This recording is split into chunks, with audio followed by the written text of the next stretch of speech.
Okay, in this video, we'll be talking about the writing and language test. I sometimes call this the English test because the SAT and the ACT have the same structured test, but the ACT calls this part the English test, but the directions and the strategies are exactly the same, so I sometimes get it mixed up when I say, instead of saying writing and language, I'll say the English test. And also saying the English test is shorter than saying the writing and language test. So how this test works is that you have questions here, and if you look over to the right, you can either leave the text the way it is or change it to one of these answer choices. Now, some of you may say, well, let's just go to question 1 and see if this is right, question 2, see if this is right, and go through the test that way. That is a terrible strategy, and here's why. Okay, so if you go here, here, and then, all right, number 3, then number 4, down here, 5, 6, 7, you get to 7, you see was teaming and are teaming. Okay, well, how do you know which one should go there, or one of these two, B or D? When you do this test, you really need to read the passages straight through. If we look right here, okay, scientists divided. Okay, that's past tense. They added. Okay, that's past tense. And right before this part right here, the experiment confirmed. Okay, another past tense verb. So when we look at this right here, are teaming is present tense. Was teaming is past tense. Okay, so we know we don't want C. We don't want the present tense. So if you did not read straight through and you just went to the questions instead, you would have not been able to eliminate choice C. So really, you should be reading this passage, or sorry, you should be reading this test straight through. Another thing that I want to talk about with this test is using process of elimination. Okay, so we look at this part right here. Italy's Tower of Pisa has been leaning southward since the initial stages of its construction over 800 years ago. So I look at a contraction right here. Anytime you see a contraction, you want to expand it to see if the expansion makes sense. So this "it's" right here is short for "it is." Does "it is" work here? Since the initial stages of "it is" construction over 800 years ago, that doesn't make sense. So we can cross off A, and we can cross off C. I don't care if this stages is right or not. I know that this "it's" is wrong. So that makes all of C wrong and all of A wrong. So now I look at this. Now you may be saying, well, I know which stages it has to be, so I can get to the answer. But if you don't, you can look at the "it's." Right? This is ownership. If something belongs to something, we use this "it's."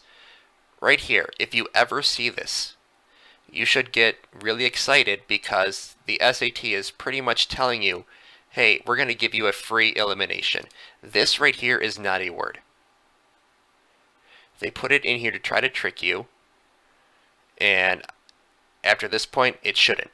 So anytime you see this word, even if it's in a big block of text, you see "it's" written like this, cross off this answer right away. It does not work. It does not exist. Get rid of it.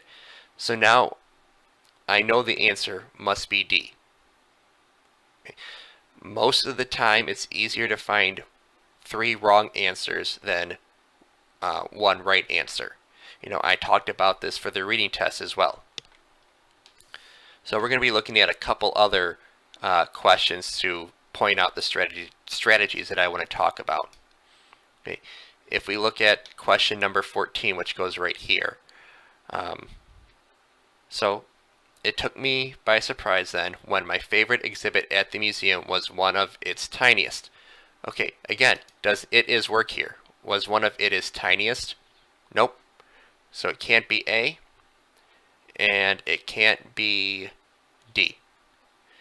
Now we have a semicolon and a colon. A trick that I tell my students is anytime you see a semicolon, replace it with a period. Because a lot of the kids don't know how to use a semicolon, but they know how to use a period correctly. A semicolon and period do essentially the same thing. If a semicolon works, then a period should work as well. So if I put a semicolon right here, could I have a sentence say, the Thorn Miniature Rooms? That is not a complete sentence. So a semicolon here would not make sense. Yes, you'd have a complete sentence before, but you would not have a complete sentence after.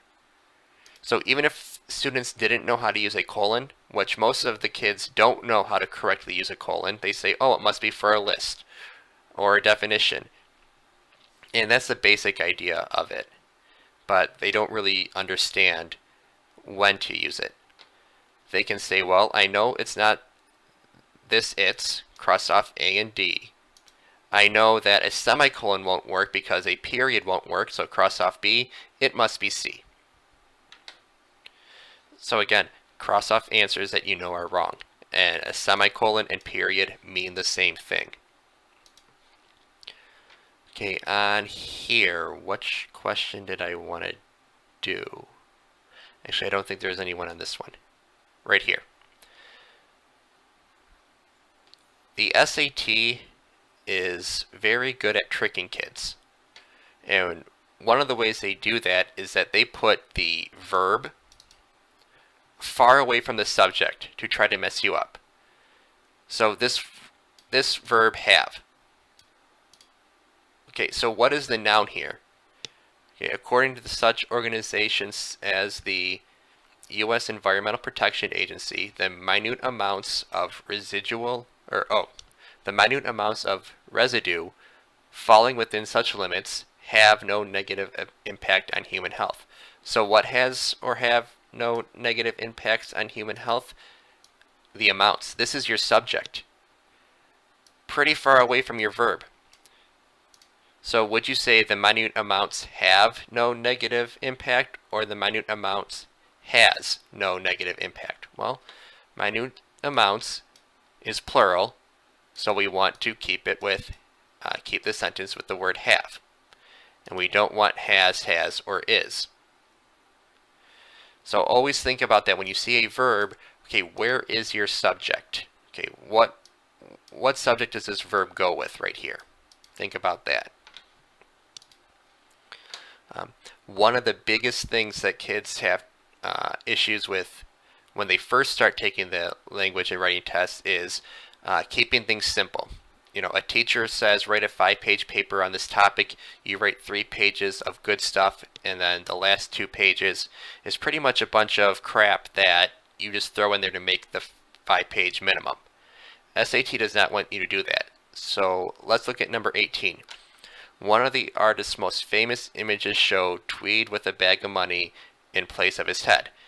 Famous and well known, famous and commonly known, famous, commonly known. Well, you may want to put this in here because you're sitting here thinking, well, that makes sense. That makes it sound nice and full, and it'll get me to my 5-page limit that I must have. But the SAT doesn't want you to do that. If something is famous, it is also well known. So I don't want to have both words here. Same thing here, famous and commonly known. I don't want to have both words here either. So even though B and C might be acceptable in an English paper or grammatically correct, SAT wants you to keep the shortest answer that still retains the same meaning. So don't always pick the shortest answer because I'm sitting here telling you pick the shortest answer. No, pick the shortest answer. Whoops. Pick the shortest answer that still maintains the meaning of the sentence. So that's why we want famous right here. Here.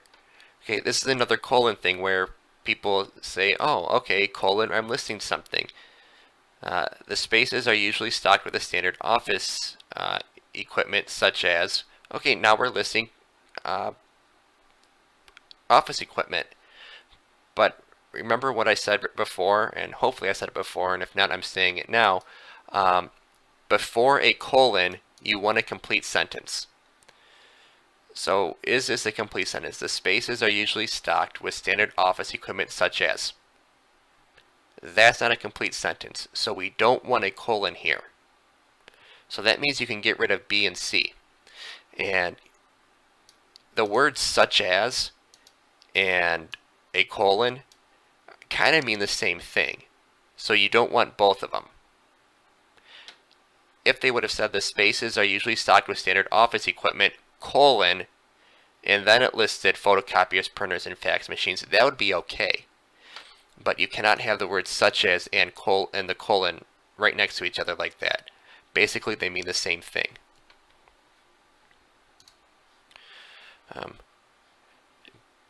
Be careful of words that sound the same but are really used for different meanings, like then and than.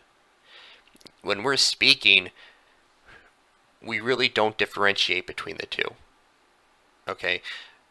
When I'm talking to someone and I want to say than or then, it usually sounds the same because of how we've learned to talk over time.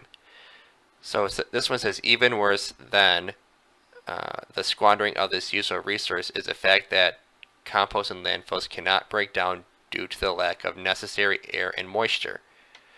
This right here, then is like a sequence of events. First, I'm going to make this video. Then I'm going to edit it. Then I'm going to upload it to YouTube. Than, okay, I think of it as comparing things. 5 is greater than 7. Okay, no, that's not true, but that was just an example that I'm giving to use the word than. Okay. So words like that, you really need to know the difference between them, like affect and effect. Okay, affect is like feelings. Effect is like a noun, like cause and effect relationship. So keep that in mind as well. Okay, here's then and than again, but I wanted to talk about less and fewer. Okay, so many times my kids will say, "How much questions are there on the test?" And I have to say, "No, how many questions are on the test?" Because we use the word much and many differently. Many is when you can count something. How many desks do you have in your classroom? Okay, I can go in my classroom and I can count how many desks I have. Okay, how much do you love me? That is, you can't count that. Okay, so that's why we use the word much. So here we look, ratings, however, reveal that far fewer than 1 million people had been. Okay, so here's the thing. Are we talking about something we can count? Yeah, 1 million people. Okay, so we don't want less. We want fewer because I can count them. And I'm comparing something, so I want the word than. So the answer to this one must be A. Okay. Now, this is not the only, these are not the only English strategies that I have for this test, but when I go through an actual English passage in one of these videos, then I'll kind of get into more detail about how I'm solving these questions and what strategies I'm using. I just want to get something out here, something real basic to get you guys started and to get you guys thinking about some important things. Because let's be real, when you practice or study, you can't really try all these strategies at once or remember all of these little tips and tricks at once. You have to start small and get those, I say, tattooed into your brain. So from this video, you really need to pay attention to keeping picking the answer that's the shortest but still makes sense, how to use a semicolon, because a lot of people don't know how to use that and just automatically assume that it's right or that it's wrong. Making sure that your verb and your subject go together. So when you find a verb, really go back and find what noun that works with. And process of elimination. Don't always try to find the one right answer. It's probably easier to find 3 wrong answers. Okay, so this is my video to get you guys started on the language and writing portion of the test. I hope you enjoyed it. If you have any questions, feel free to put them in the comments and I'll answer them as soon as I can. Other than that, thank you for watching and I hope you enjoyed. Bye.